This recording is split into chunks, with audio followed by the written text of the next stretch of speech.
Whatever my lot, thou hast taught me to say, it is well, it is well with my soul. It is well with my soul, with my soul. It is well, it is well with my soul. It is well. When I reject my soul.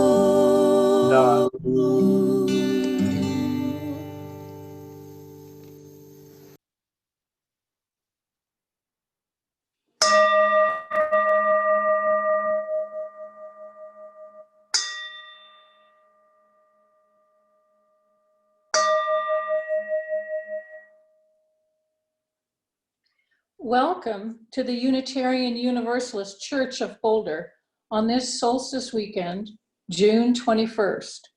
My name is Diana Maiden, and I am the worship leader for today's service. This church has been many things for me for almost 4 decades, but the words of the Unitarian Universalist minister Kenneth Patton express well my aspirations. Let us worship with eyes, ears, and fingertips. Let us love the world through heart and mind and body. Let us worship. Let us learn to love. So again, welcome, and help us worship and learn to love. If you are a new visitor, please email our Congregational Life Director, Beth Elliott, and let us know that you found us. Beth's email is now posted in the Zoom chat box. Our church website has a great deal of information about church activities, especially our new blog post, Touchpoint. And lastly, please be sure to that you are in mute mode.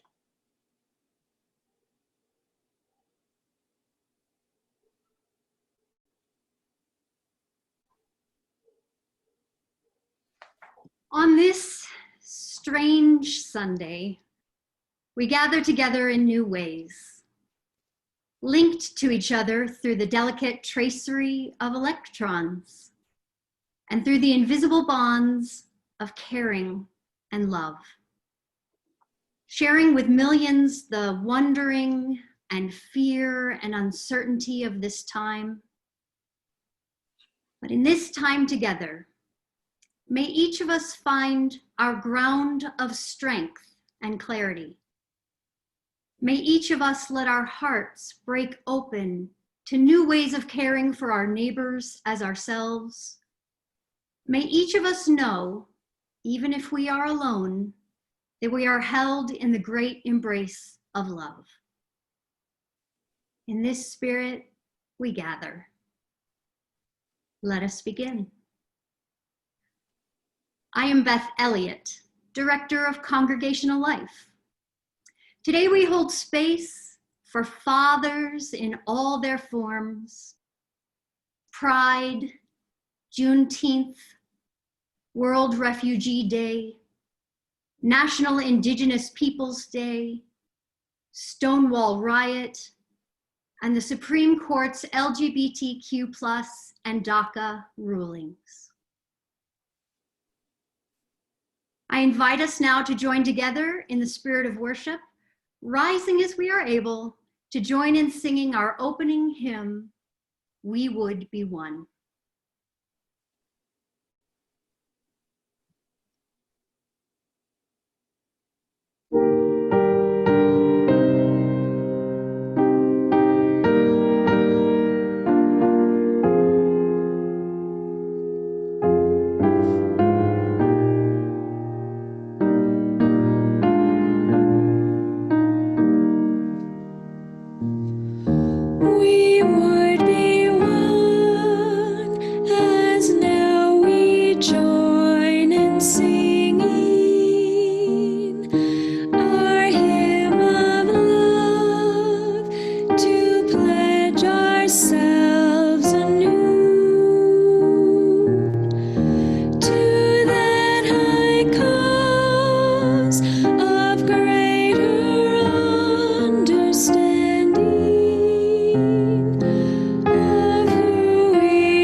If you have a personal chalice or candle near your computer, go ahead and get ready to light it.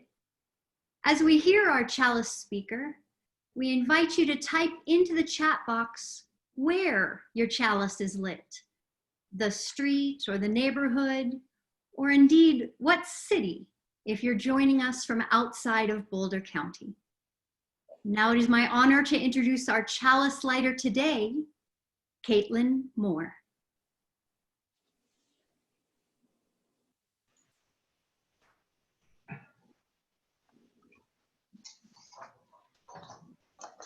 Hello, everyone. I'm Caitlin Moore. I am a person of color whose father was Black and mother white. I grew up in the inner city of Cleveland, Ohio, with my father's parents. I was told that although my skin is light, I am still a Black person. The neighborhood did not seem to agree with that sentiment. When I was 16, I finally moved to Cleveland Heights, where the neighborhood was more diverse. Eventually, I gravitated to systems that contained more white people and less people of color.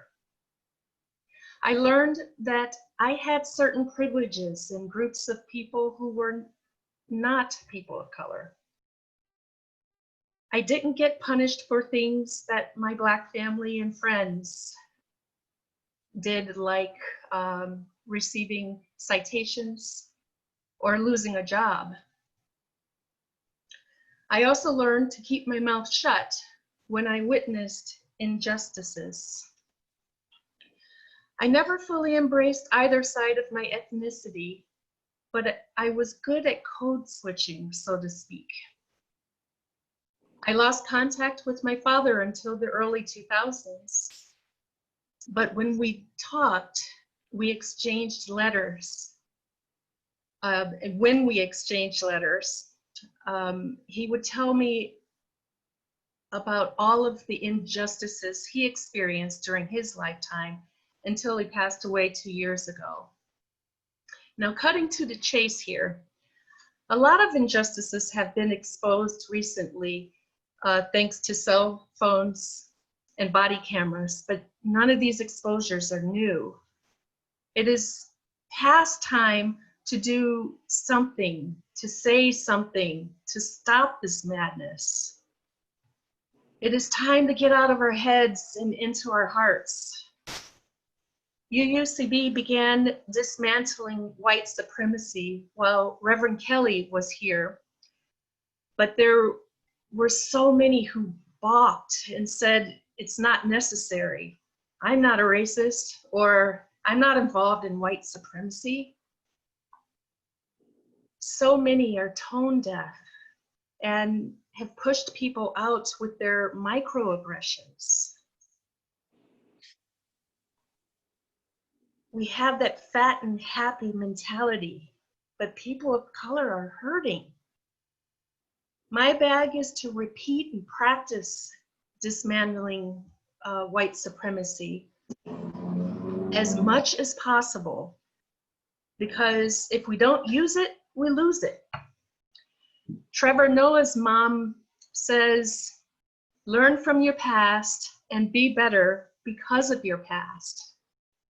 I have learned that exercising my white privilege takes away privilege from someone else. It is truly a form of oppression. I light this chalice for all of the parents and children who have experienced oppression because of white privilege.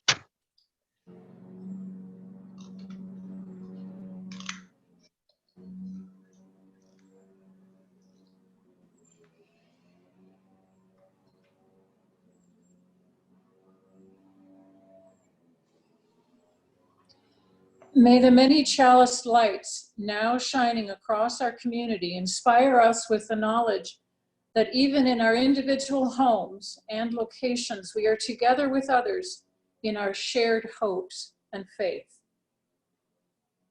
We now invite all those gathered in the various locations to rise in body or in spirit and join together in the spirit of fellowship and community as we say aloud our congregation's covenant.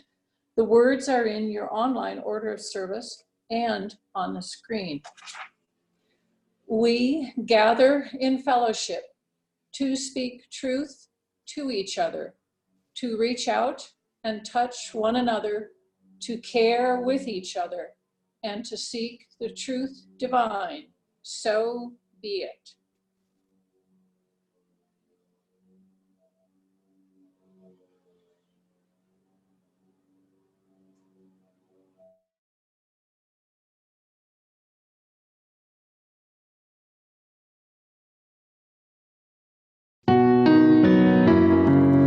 May peace be with you, may you know joy, may the light of love surround you, may the light of love surround you.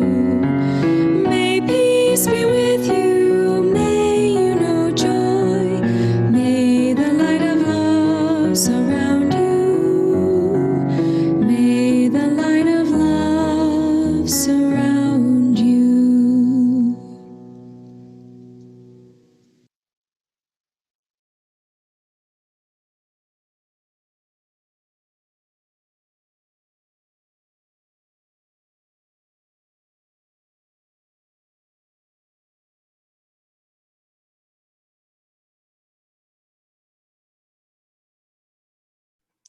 Diana, you're muted.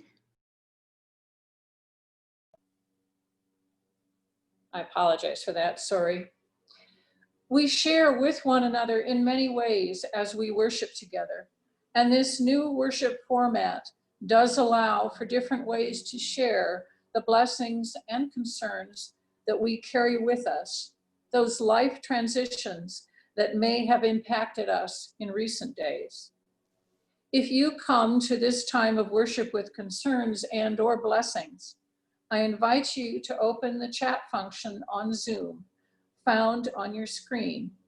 In the chat box, type the word blessing or concern, or both. There is not time to share details, but if your blessing or concern involves another person or people, you may briefly type who they are as well. This symbolic sharing lessens the weight of our concern and amplifies the impact of our blessings. Please share now.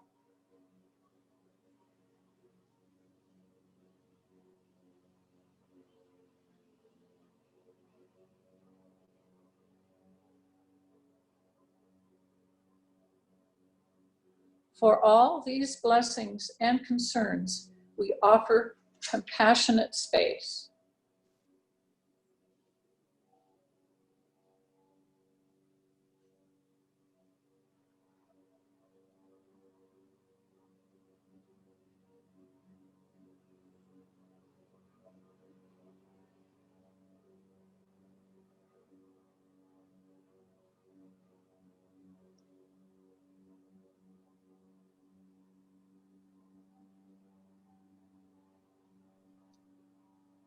I think maybe Reverend Dana might have gotten kicked off the Zoom call.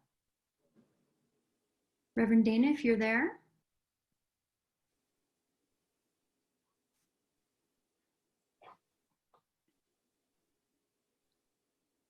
Well, let me go ahead and do our prayer then. Unmute. Okay, now I think I was not able to unmute myself. My apologies. So I share with you a prayer for uncertain times by Cameron Wiggin Belm. Following this, we welcome Ingrid, our beautiful sanctuary guest, to share these words in Spanish.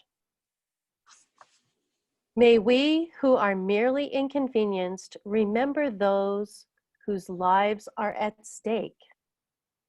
And may we who have no risk factors remember those who are most vulnerable. May we who have the luxury of working from home remember those who must choose between preserving their health or making their rent. May we who have the flexibility to care for our children When their schools close, remember those who have no options. And may we who have to cancel our trips remember that those who have no safe place to go. May we who are losing our margin money in the tumult of economic market remember those who have no margin at all. May we who settle in for a quarantine at home remember those who have no home as fear grips our country. Let us choose love. And during this time when we cannot physically wrap our arms around each other, let us yet find ways to be the loving embrace of God to our neighbors. Amen.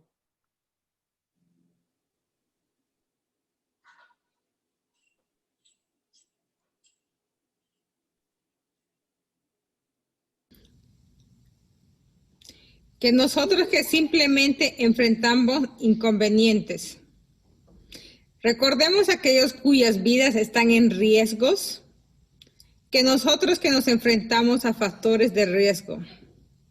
Recordemos a los más vulnerables, que nosotros que nos damos el lujo de trabajar desde nuestras casas. Recordemos a aquellas que tienen que elegir entre perseverar su salud y pagar la renta. Que nosotros que tenemos la flexibilidad de cuidar a nuestros hijos cuando las escuelas cierran. Recordemos a aquellos que no tienen opciones. Que nosotros que tenemos que cancelar nuestros viajes. Recordemos a aquellos que no tienen un lugar seguro donde ir.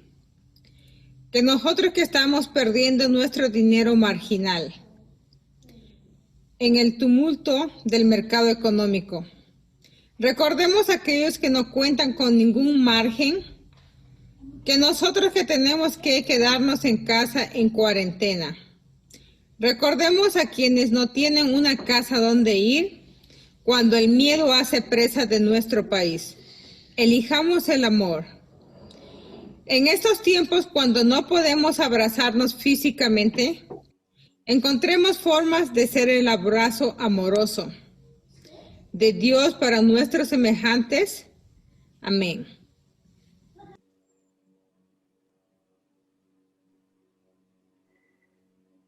Now I invite you to join with me in a brief meditation. Yes, it was great to hear from Ingrid, wasn't it? I invite you to settle into your chair as we listen to the bell and breathe.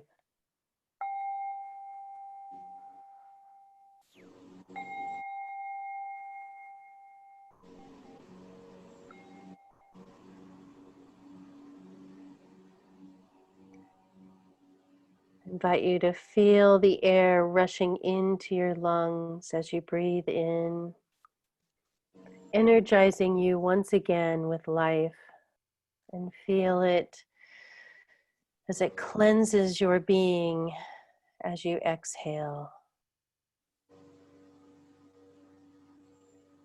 Breathing air, both ancient, as old as the earth itself, and freshly renewed. And as you breathe, let this be a moment that we do not take breathing for granted. Let us remember all beings, all people who are breathing.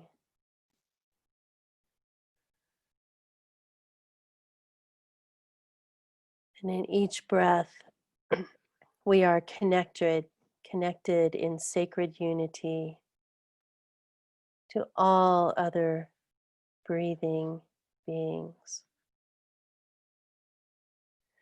And today I invite us to awaken our compassion for the beings that are hurting the most, so deeply hurting. Black, Indigenous, and people of color.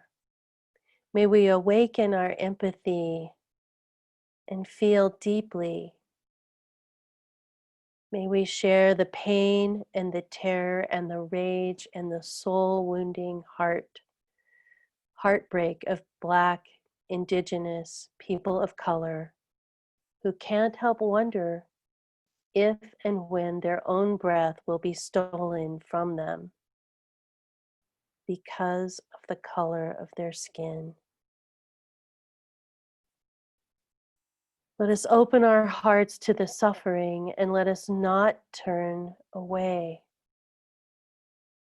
As painful as it is, the pain is nothing compared to what they are experiencing, Black, Indigenous people of color. And with a long history of systemic racism, it has never been normal or justified, and it has always been and continues to be a deep and ugly wound to all of humanity. Let us not turn away. And when we see the deep trauma in the eyes of our brothers and sisters of color, let our empathy keep us connected and let us not turn away. And may we hear the pleading from our brothers and sisters of color for white people to change and to change the system. Those of us who are white, how can we live with ourselves if we turn our backs yet again? Let us not turn away. Now is the time to feel disturbed. Now is the time to learn and to grow and to take action. Let us not turn away. With compassion, empathy, and solidarity, I invite you into a minute of silence as we remember the beautiful human beings of color who are no longer breathing because of police brutality. Let us not turn away, and may we commit to changing ourselves and the world yet again. May it be so. Amen.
The first reading for today follows.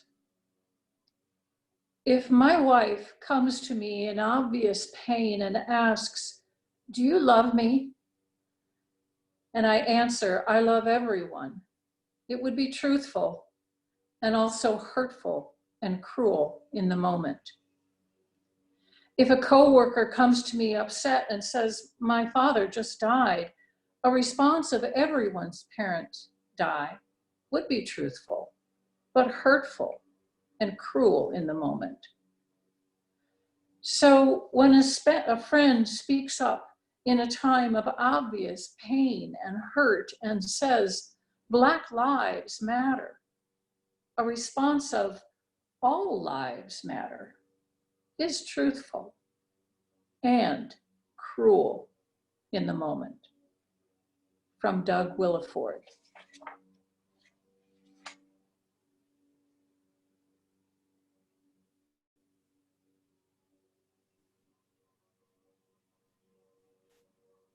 Unitarian Universalism is based in heresy.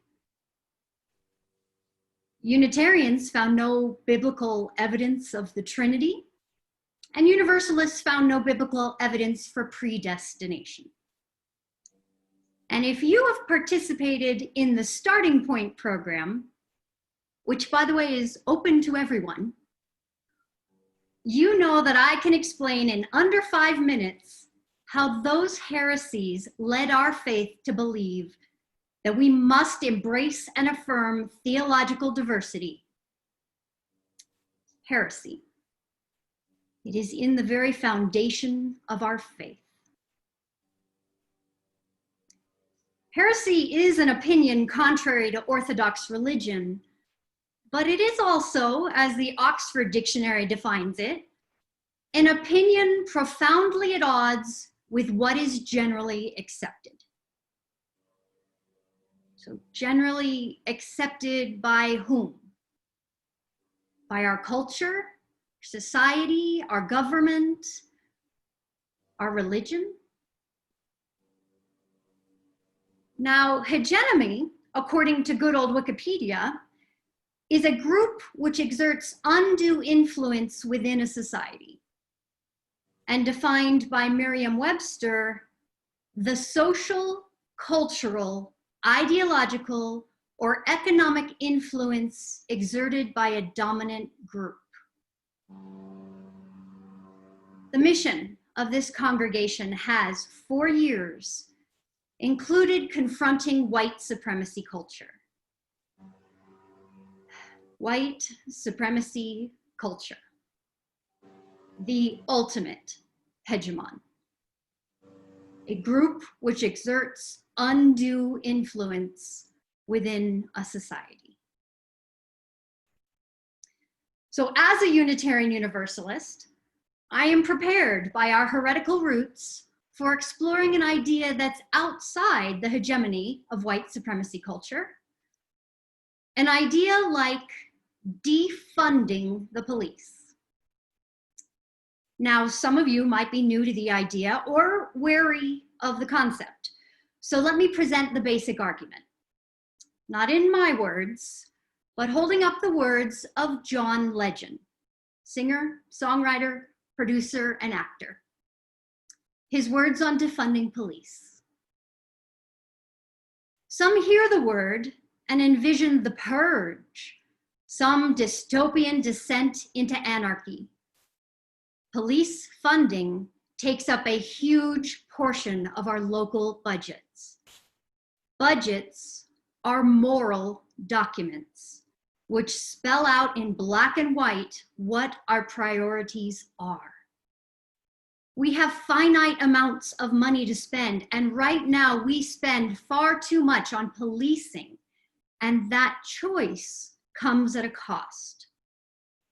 We defund housing support, healthcare, education and childcare, the arts, drug treatment, community centers, all sorts of services that would actually reduce the problems that we ask the police to surveil and contain. This doesn't mean there will be no police. It means there should be significantly fewer police and more professionals of other types with expertise in their fields, whether it's social work, healthcare, conflict resolution, drug treatment, etc.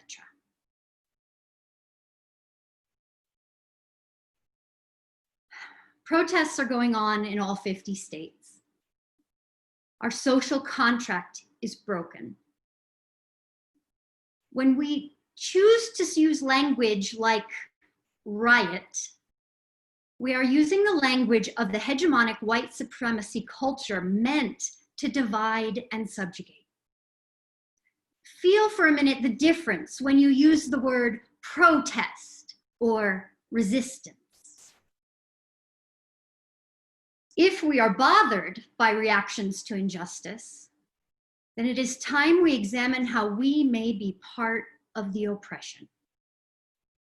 When faced with institutional murder Can we prioritize concerns about damage to property?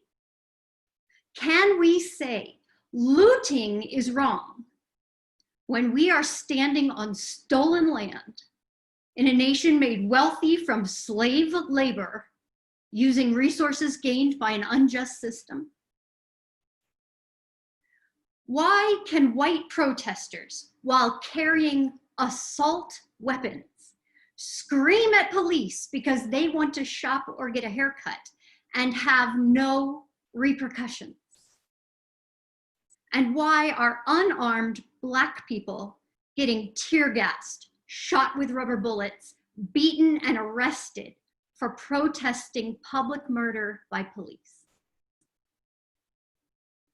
We take such pride in historical moments like the Boston Tea Party. How now can we object to people calling for the same basic liberties? Unitarian Universalist Association President, Reverend Dr. Susan Frederick Gray, recently provided a message to white UUs about policing. She states, "We can't reform the current system of policing in America. We must find a new way to keep one another safe." For some white people, this may be a surprising and uncomfortable thought, but it is not new.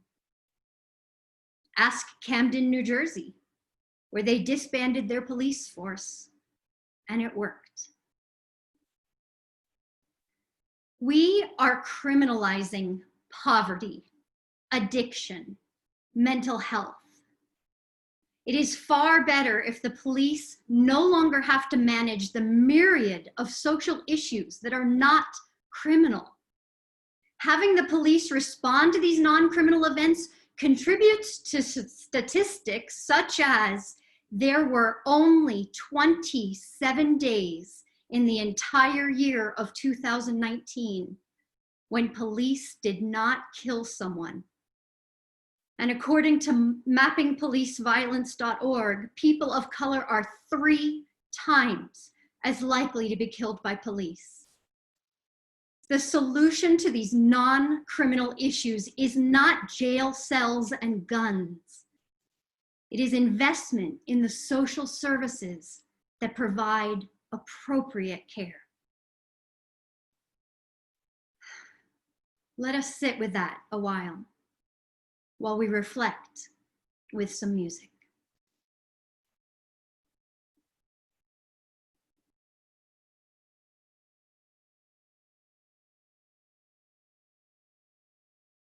Keep your heart wide open, though the waves wanna push you around. You gotta keep your heart wide open till your faith brings you back to solid ground. I'm gonna keep my heart. I'm gonna keep wide open. I'm gonna keep my heart wide open. Though these waves wanna push, though they want me around, though the waves wanna push me around, I'm gonna keep my heart. I'm gonna keep wide open. I'm gonna keep my heart wide open till my faith brings me back to solid ground. Until my faith brings me back to solid ground. We gotta keep our heart. We gotta keep wide open. We gotta keep our hearts wide open. Though these waves wanna push us around, though these waves wanna push us around, we gotta keep our heart. We gotta keep wide open till our faith brings us back to solid ground. Till our faith brings us back to solid ground. Say hi. Hi.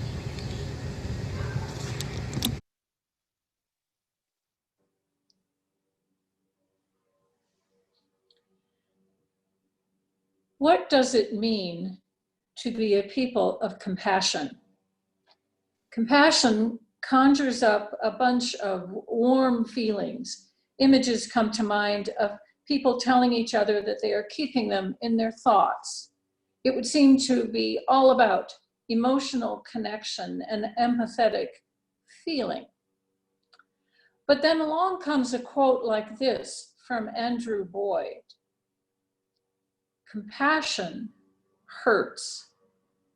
When you feel connected to everything, you also feel responsible for everything, and you cannot turn away. Your destiny is bound with the destinies of others. Or this from the Charter for Compassion. True compassion is to engage in the suffering of others. Both are reminders that compassion is not just a matter of niceness and thoughtful feelings. It's a deeper type of feeling that drives us to action. Indeed, that may be compassion's defining characteristic. It's distinguished by doing. To feel the pain of another, well, the word empathy has that covered. But compassion takes it a step further. Compassion calls us to do something about that pain. In other words, compassion calls us to change things. It's not just about comforting others, it's about our comfort getting disturbed. It's about connecting to another's pain and struggle so deeply that we can't rest until they rest. When we feel compassion, real compassion, we don't just understand another's pain, we want it to stop. And then we do what's needed to make it stop. It makes one wonder, maybe the true test of compassion is justice. And if that's close to the mark, then maybe compassion's question for us this month isn't what we thought it was. Instead of asking, are you able to feel? Maybe it's asking, what are you prepared to do?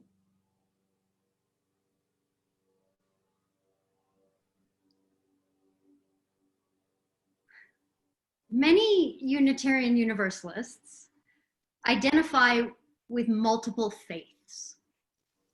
My own beliefs and labels do keep changing.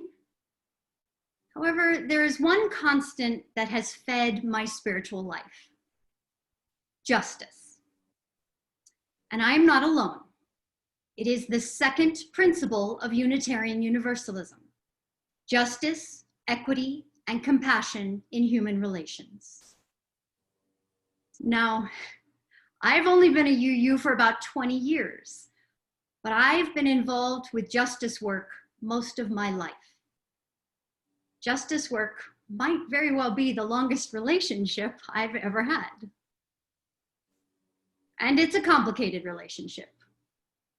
Social justice is the capacity to organize with others to accomplish ends that benefit the whole community. This work is not polite or clean. Justice issues often stem from whether people feel they belong or whether they feel abandoned. And the work requires us to see, as our Soul Matters reading suggests, the despair in others. And we as individuals, we must look past the behaviors and see the needs underneath. This is spiritual work. This is work grounded in our most deeply held beliefs. But religion, like policing, is steeped in the hegemonic influence of white supremacy culture.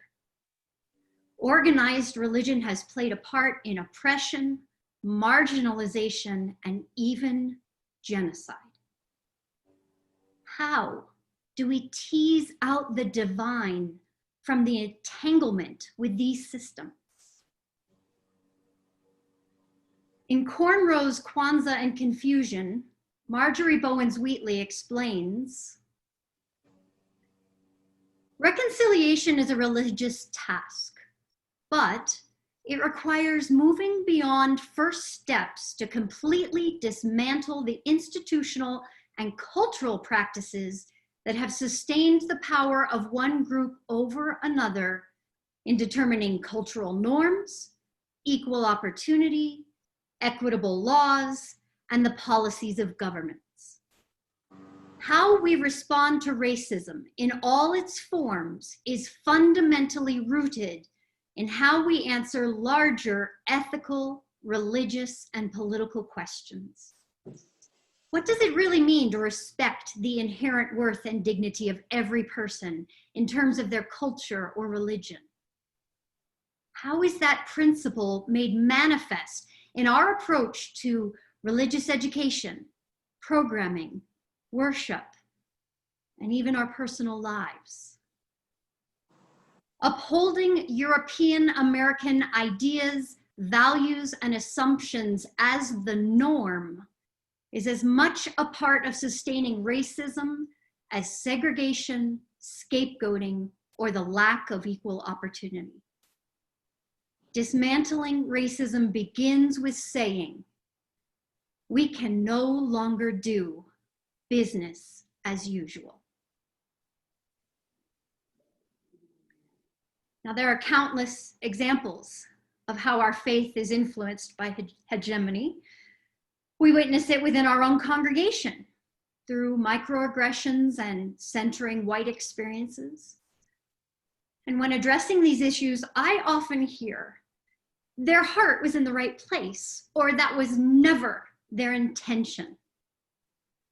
And with these good hearts and intentions, I have watched us chase away the very people we claim to support.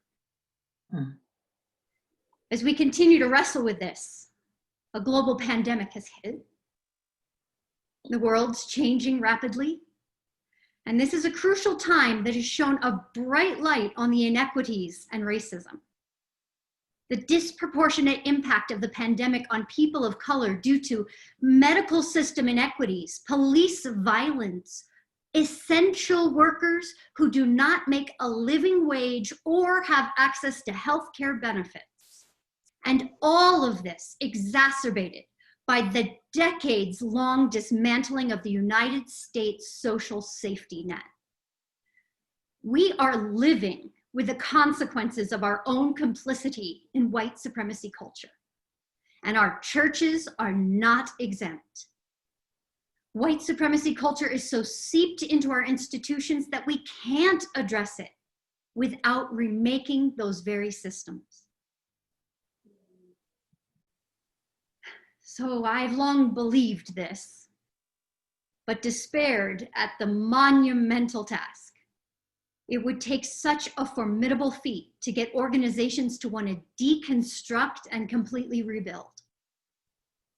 But with the impact of COVID-19, a massive shift has been forced upon the world, and it's providing an opportunity to remake our cultural systems, like our church. Is it a heresy to believe that our entire concept of church is based on oppressive systems?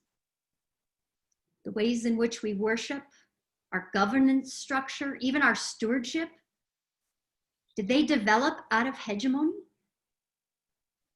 Do we have the theological imaginations to be more inclusive and anti-oppressive?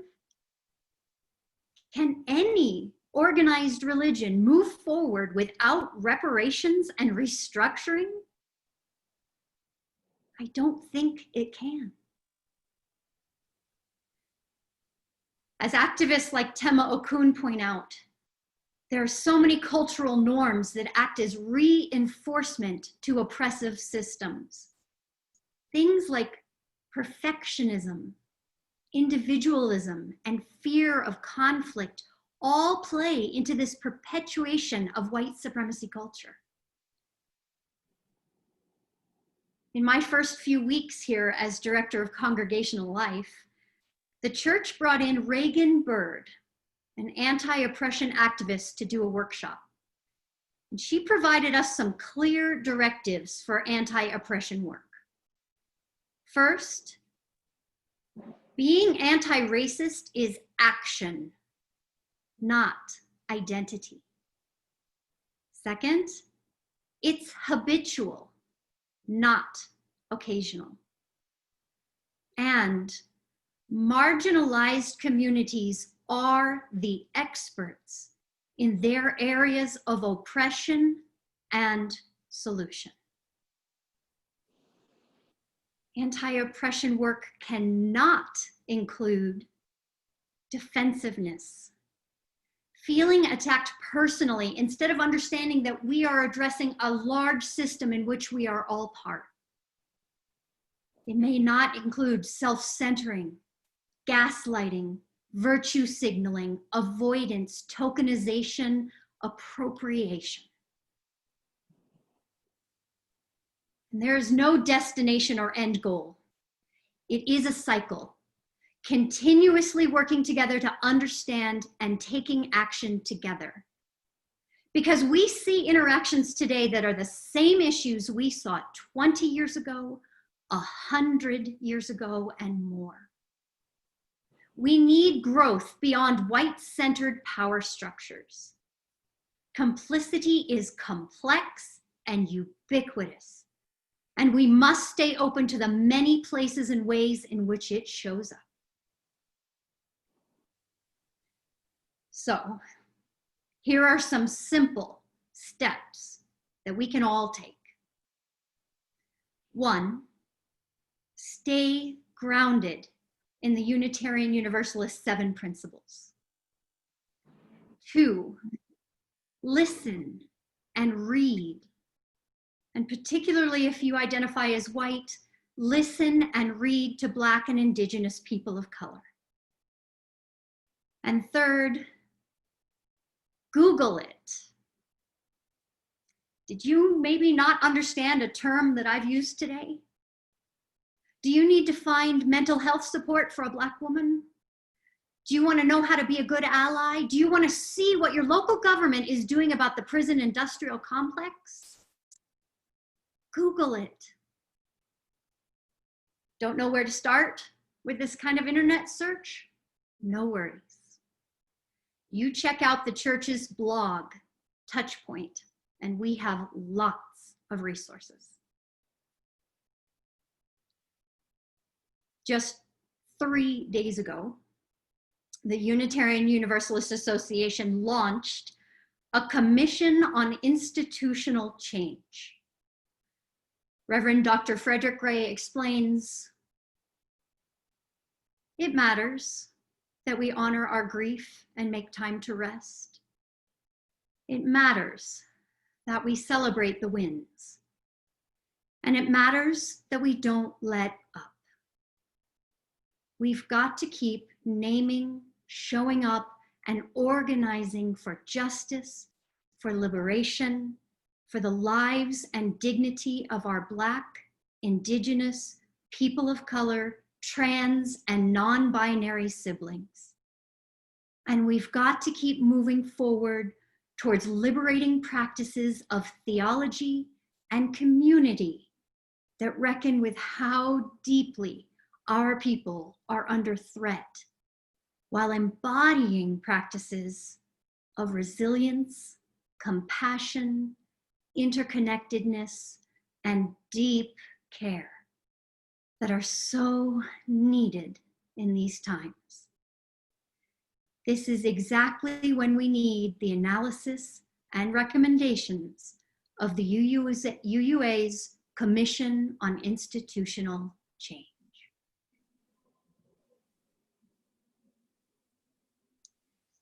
This is perpetual work. There's no degree that allows us to declare ourselves done, no workshop, book, or even commission that allows us to say we are done. The challenge of serving diverse needs while also having to dip into these raw, uncomfortable places is enormous. Unitarian Universalism must make room for the diversity for which we so long. We must call people back in when there is an obvious breaking of covenant. And we must also insist on addressing the more subtle systemic issues. We must look at hegemony through our heretics lens. Our faith calls for us to do the hard work before us.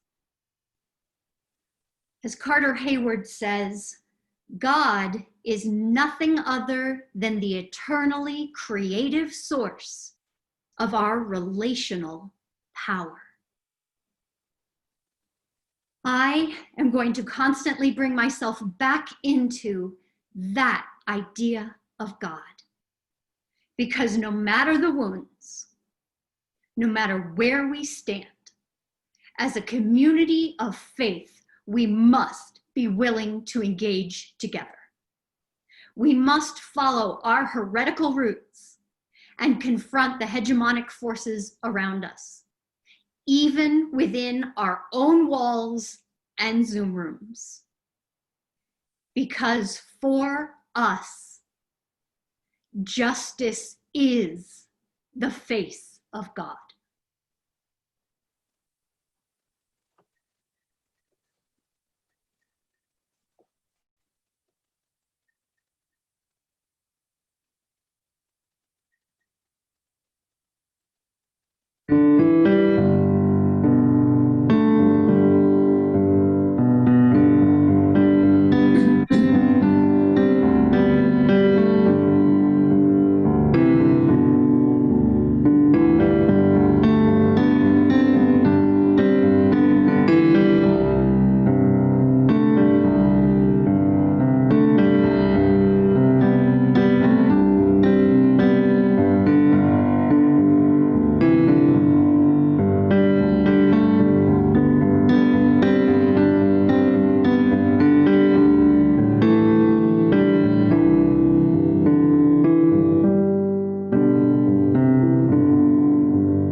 During this season of not meeting in the same physical space, we nonetheless continue our ministries, including new online ministries described on our church's website's new blog.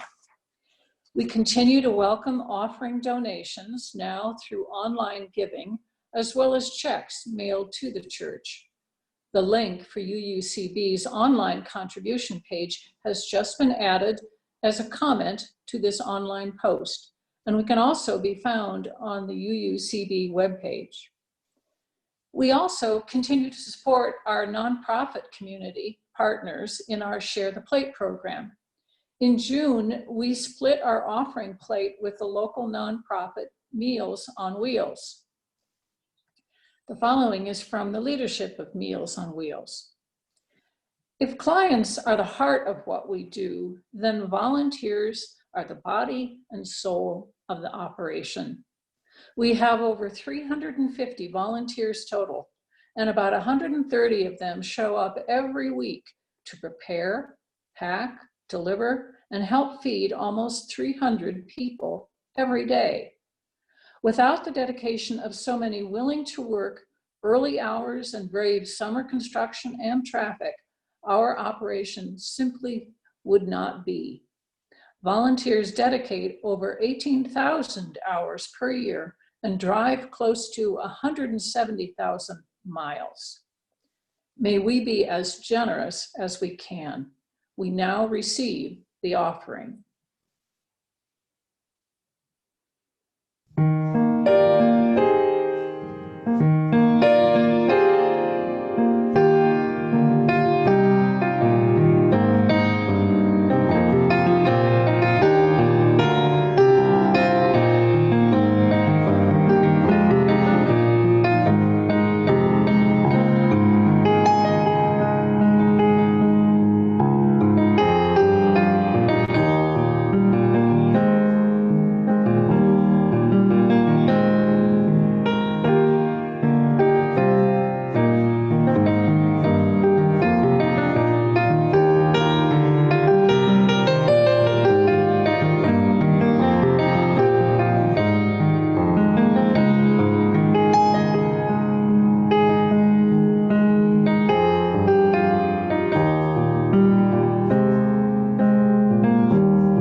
Thank you for your generosity. May our gifts be used to enact justice, bringing peace and love to the Boulder community. Now, please rise in body or spirit for our closing hymn, Spirit of Life. Words are on the screen.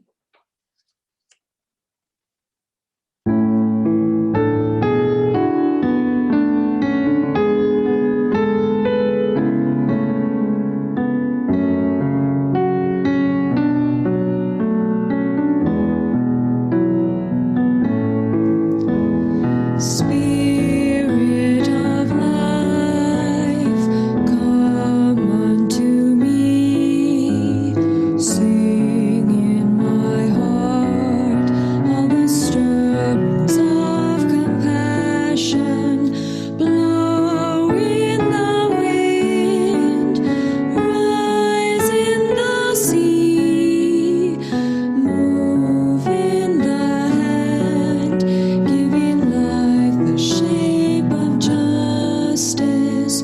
Roots hold me close, wings set me free.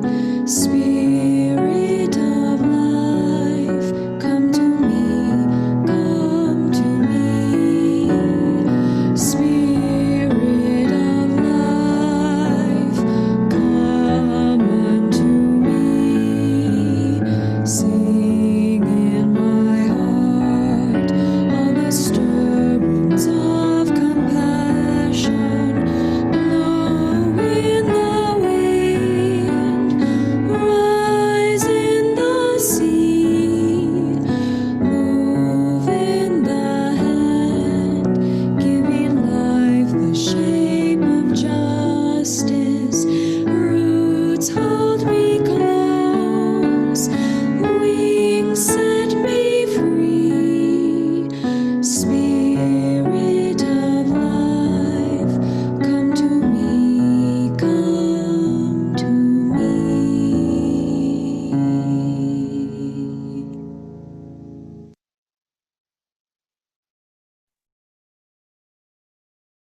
As we extinguish this chalice, may we remember the divine spark that lives within.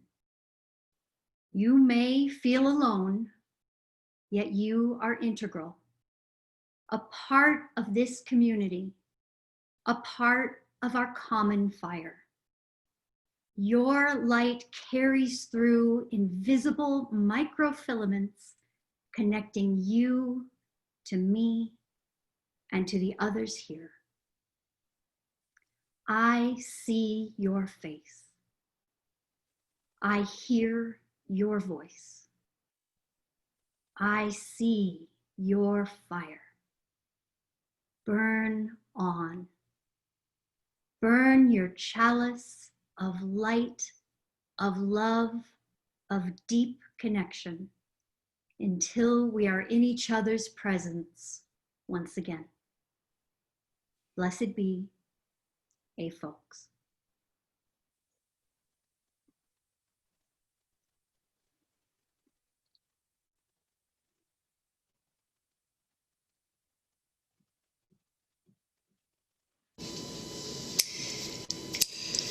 You gotta put one foot in front of the other and lead with love. Put one foot in front of the other and lead with love. You gotta put one foot in front of the other and lead with love. Put one foot in front of the other and lead with love. You gotta put one foot in front of the other and lead with love. Put one foot in front of the other and lead with love.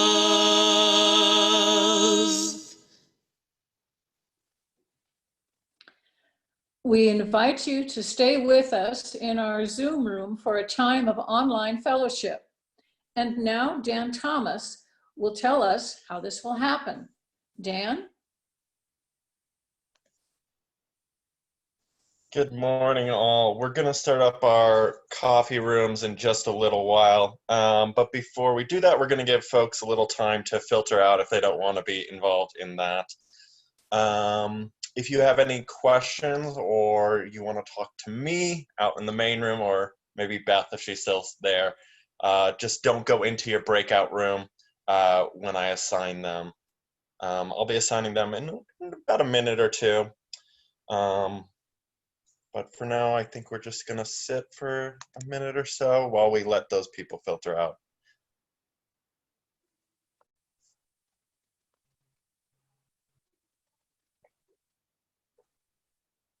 I want to thank the team of people who worked on worship this morning.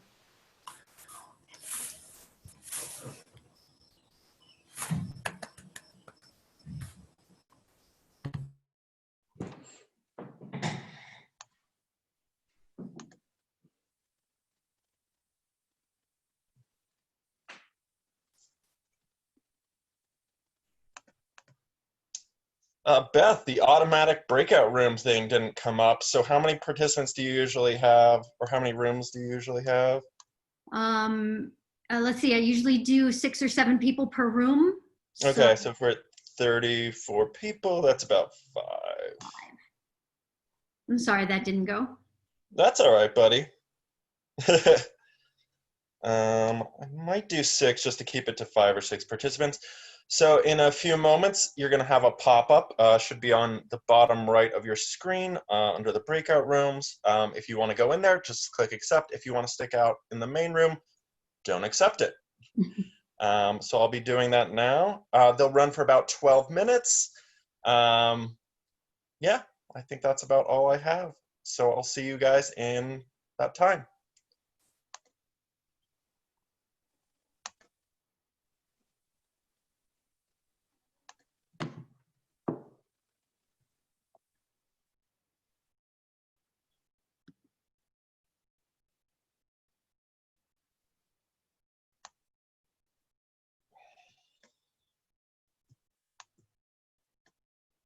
I have so many windows open now. So if you have any questions or you want to just talk to Beth or I, or you want to hang out, I'm not sure if Nina's sticking around, but Max, it looks like you're here. Hi, Max. I believe you're still there you go. Hi, that was such a beautiful service this morning. Thank you so much for that. Oh, thank you. I'm glad it spoke to you. You're coming to us from Lions, Max? I am, yes. Nice, welcome. Coming from where? Lions. It's maybe 30 minutes from Boulder. Yeah. On the way to Estes. Okay. So, okay, forgive me, this was a jumble of lots of different communications going on, but you were the one who was asking for a copy of the sermon. Correct, yeah. Okay, as soon as I'm done here, I'll email it out. I don't have it perfectly. Max filled out the visitor form, Beth. What? Max filled out the visitor form too. I don't have it fully annotated, but I do have all my sources on the bottom. Okay, great. So. I started a social justice committee up here, and we organize a protest every Sunday. Excellent. So it's been interesting. How's attendance for sure. It's been, we've gotten like 20, 30 people. The first time we had it, we had like 100, 200 people. Honestly, I like the smaller crowds just because they're easier to manage. It's easier to socially distance. I made sure to get registered with the Secretary of State to be able to host voter registration drives so I can help people register to vote, all that good stuff. Yeah. So what parent organization are you organizing under an umbrella of? So we sort of made our own umbrella. Okay. We sort of formed the Lions Social Justice Committee. Great. And we've been doing the thing. Good. As a friend of mine says, keep trucking. Yes. Beth, quick question. I didn't stop the recording. I'm going to do that now, or should I have done that earlier? Actually, Bob, that was on Bob's plate. I think he switched it over before he stopped, but I'll do that now, just so we know it went a